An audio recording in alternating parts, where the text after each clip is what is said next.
Look outside. That tree, that grass, those hedges, that calls for outdoor-grade outdoor power equipment. And that's where the Echo E-Force battery system belongs. Its birthplace, its workplace, its showplace. E-Force is all grind, no gimmicks. 56-volt outdoor power equipment specifically made for the outdoors. Conceived by specialists, tested by arborists, made for perfectionists.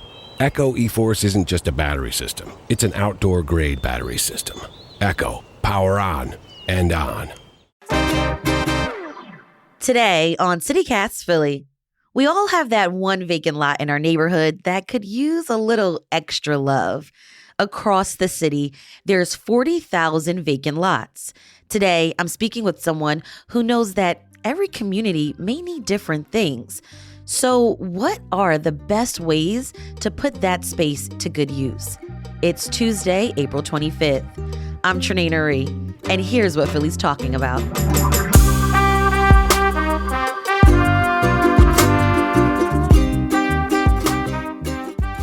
Nate Hummel, you're the Director of Planning and Design for University City District. What's the first thing that comes to your mind when you see an empty or neglected lot? First thing that comes to mind when I see a vacant lot, it looks like people don't care. And it's losing that basic thing we need is a sense of dignity and sense of respect in our places that we exist in. And so when you see something like that, it just looks like people don't care. It seems like if you live on that block, it's like nobody cares about my block. This is forgotten space, and it might be where you live, and that's not a good feeling. Yeah. So, Nate, you also have been a landscape architect for 20 years. When a community decides, they want to develop an unused space or a neglected space, what's the first thing they should do? Well, the first thing they should do is organize. When something is not right and you want to do something about it, get some people together, get some other minds together, and then see what do people want to see there. And so it's bringing people together. Okay, there's different voices. Great. There's a couple of ideas of things we want to do here. Then what should we do? In Philadelphia, because of our council system with city council folks, often that's the next best step.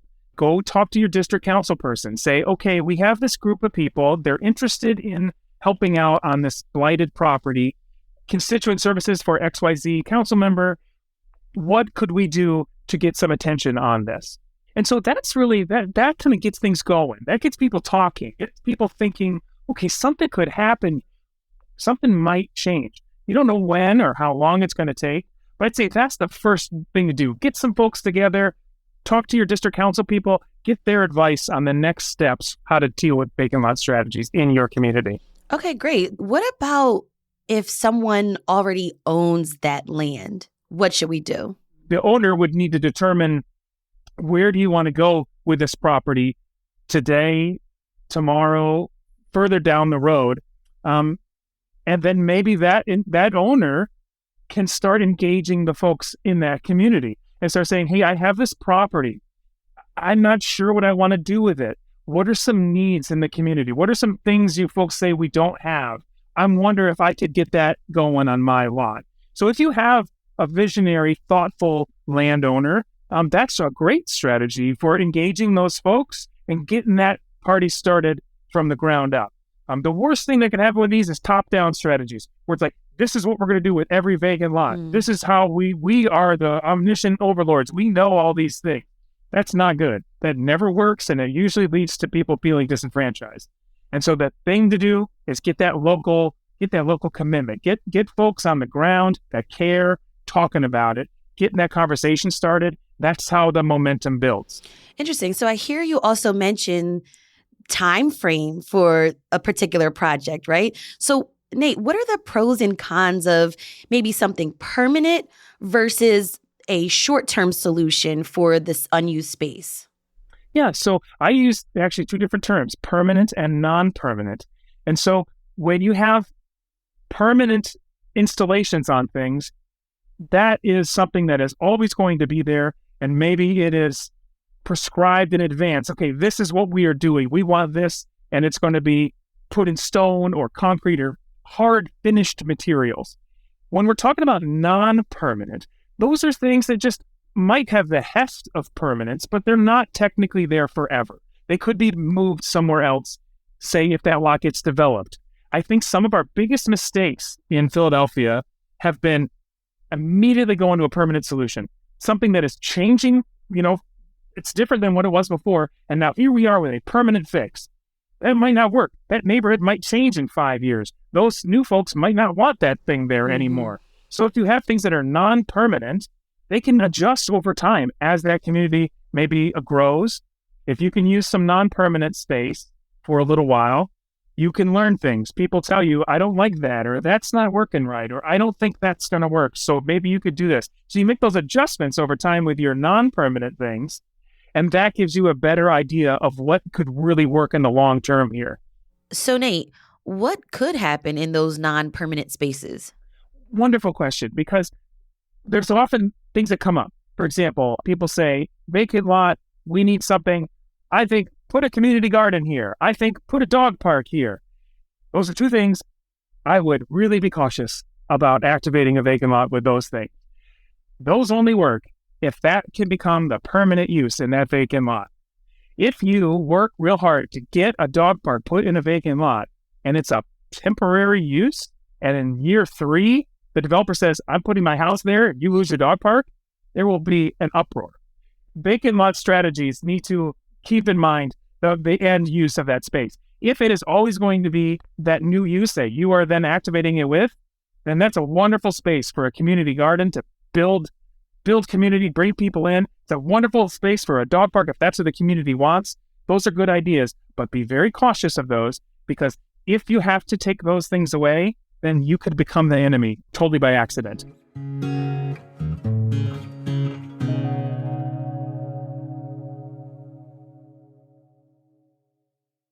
How does Echo make outdoor-grade outdoor power equipment? We start outside, in the heat, the cold, the rain. We give it hell, test it, best it, retest it. We make it tougher, more powerful, more reliable, more Echo. 200-plus tools forged by the elements. Built for pros, tough pros, outdoor-grade pros. We make it gas-powered, battery-powered, professionally powered. Then we get back outside. We get back to work.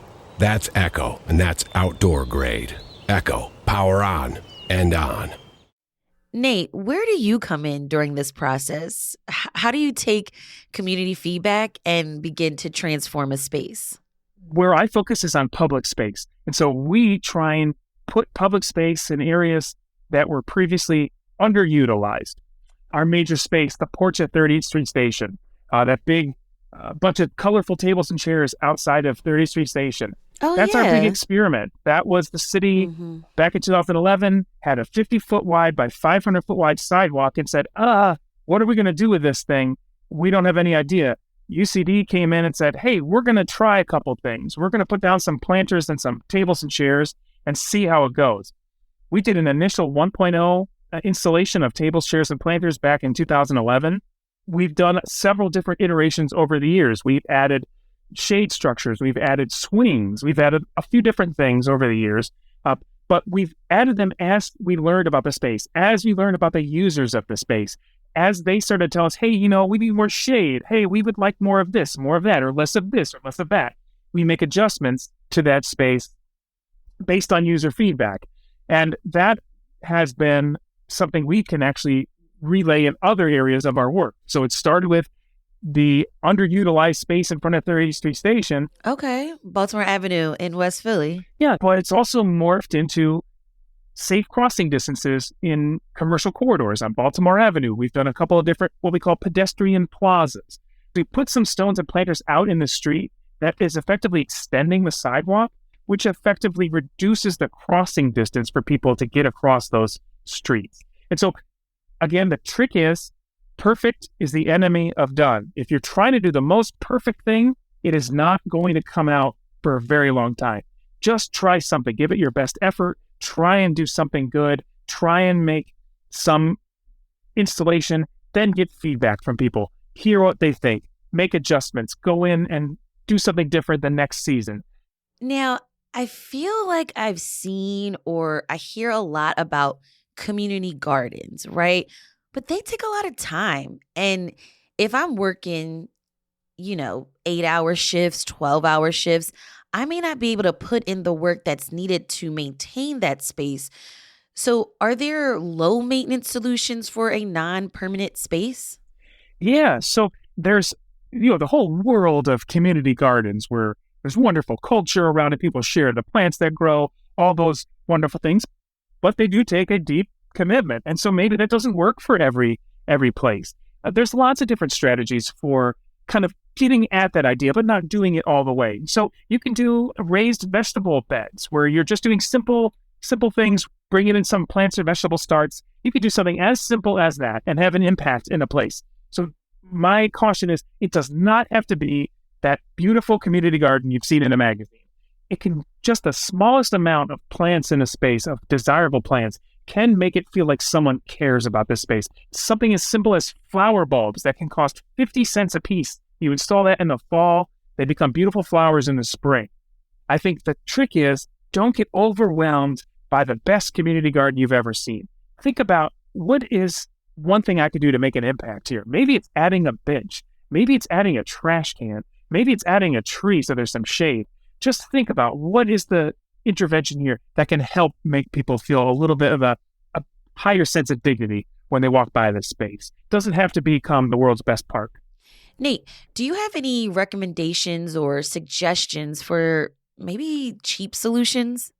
There are the lowest cost solutions available depending on how long you want it to be there. If you want to do a weekend activation of this space and say, hey, we're going to try something out on Sunday to see if it works, bales of hay could work as benches. The simplest thing, $5 for something like that. That could be the easiest possible solution.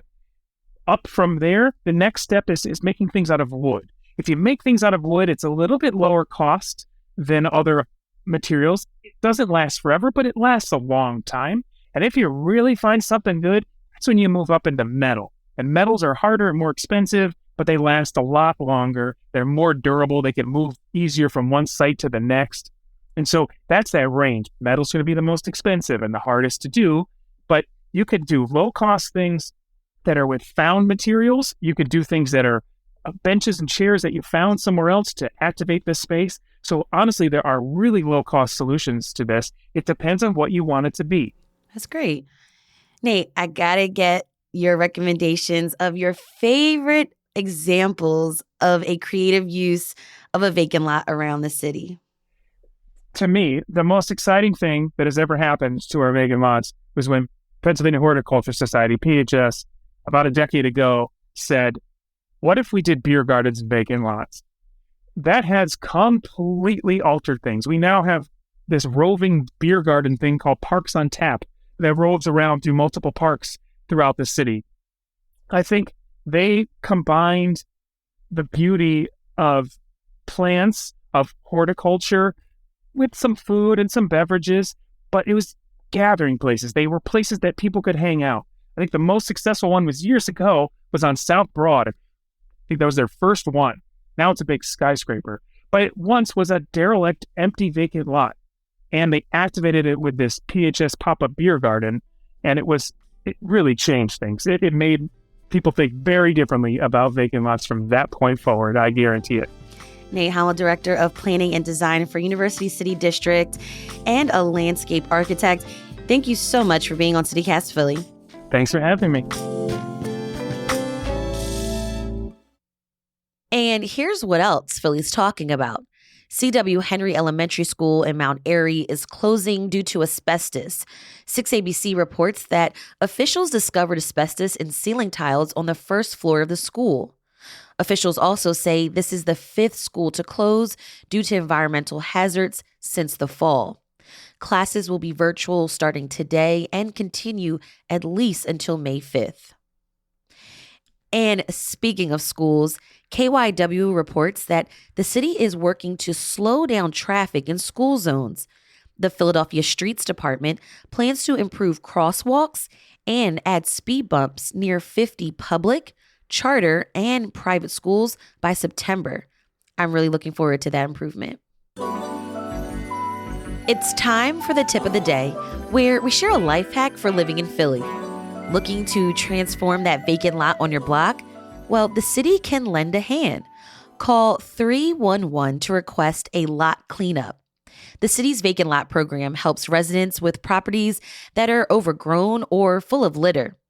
If you're the property owner, just know that the city will send a warning notice telling you to clean up. If you don't, the city will clean the lot for you, but you'll get billed for the cleanup cost. If you have a tip of the day, we'd love to hear from you too. Call or text us at 215-259-8170.